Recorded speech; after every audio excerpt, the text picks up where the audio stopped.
Hello guys, बीजगणित में ही समांतर श्रेणी से आपको तत्काल का 20-24 है ना। जब हुआ है बोर्ड परीक्षा 24 नहीं बल्कि 23, हाँ 24 में ही पूछा है।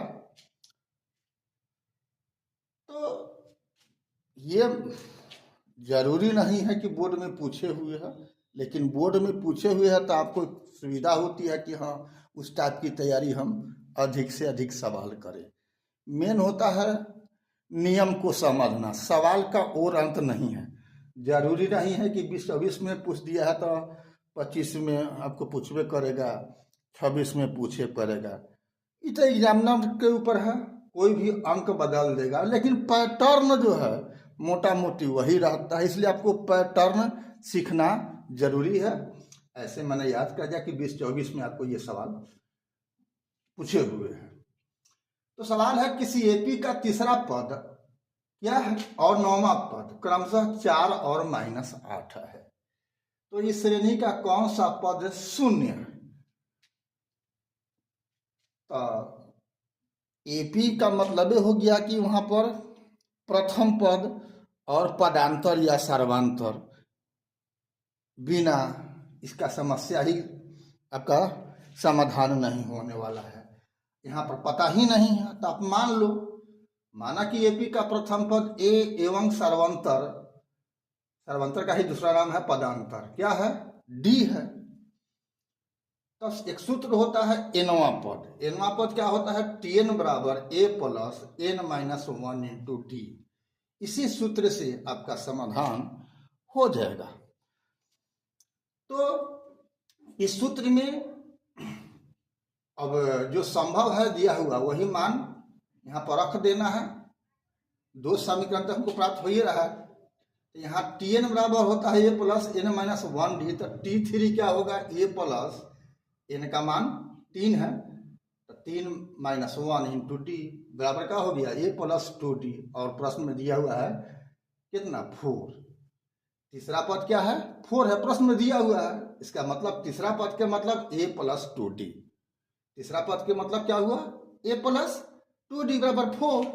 ये हो गया समीकरण फर्स्ट। इसी प्रकार से अब नौवां पद दिया हुआ है कितना -8, तो नौवां पद क्या होगा a प्लस 8d। जैमा पद रहेगा उसमें से एक घट जाता है।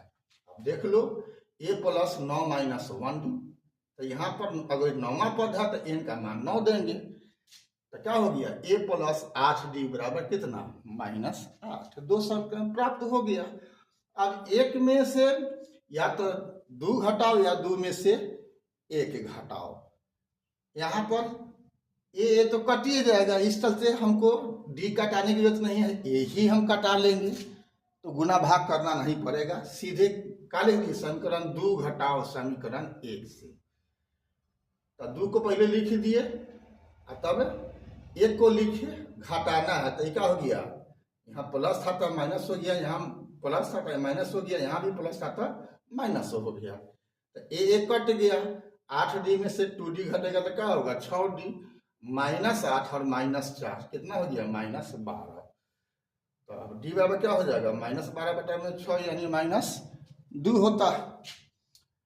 अब इसे डी का मान समीकरण हम कोनो एक में चाहे 2 में दे देंगे तो हमको ए का मान निकल जाएगा। ठीक है, तो हमने क्या दिया समीकरण 1 में दिया गया था, क्या हो गया एक में क्या है a प्लस 2d बराबर 4 है, तो क्या हो गया a प्लस 2 इंटू -2 बराबर 4।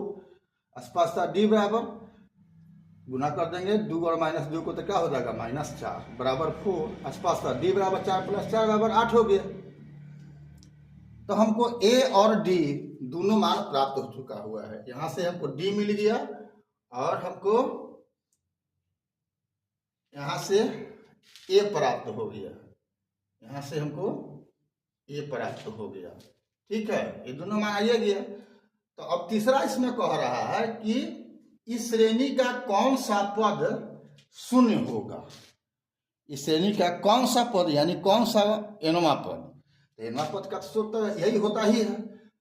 तो यहाँ शून्य होना है, तो का उसी में मान भर दिए, शून्य बराबर ए प्लस एन माइनस 1d, स्पष्टतः शून्य हो गया। ए का मान 8 है, एन का मान हमको यहाँ पर ज्ञात करना है और डी का मान -2 है। इसको सॉल्व कर दिया गया तो क्या हो गया, 0 बराबर 8 घटाओ 2n प्लस 2 बराबर क्या हो जाएगा, 8 और 2 10 घटाओ 2n, इससे क्या हो गया 2n बराबर 10, स्पष्टतः n बराबर 5। यानी कौन सा पद शून्य होगा, तो पांचवा पद लिख दीजिए। अभिष्ट श्रेणी का पांचवा पद शून्य होगा, यानी लिख देना है, अतः अभिष्ट एपी का पांचवा पद शून्य होगा। हो गया, ठीक है। अभी तक अगर आप BKR कुशवाहा प्रोफाइल को फेसबुक इंस्टाग्राम पर फॉलो नहीं किया है तो फॉलो कर देना है, और यूट्यूब पर BKR कुशवाहा प्रोफाइल को सब्सक्राइब कर देना है। लाइक शेयर कमेंट तो करना ही करना। हाँ, आपकी कोई समस्या हो, हमारे प्रयास के बावजूद आपको कोई असुविधा अगर हो रही है तो आप कमेंट में प्रश्न जरूर करना, मैं उसका जवाब देने की कोशिश करूंगा। फिर मिलते हैं हम अगले वीडियो में, तब तक के लिए जय हिंद, जय जगत, जय भारत।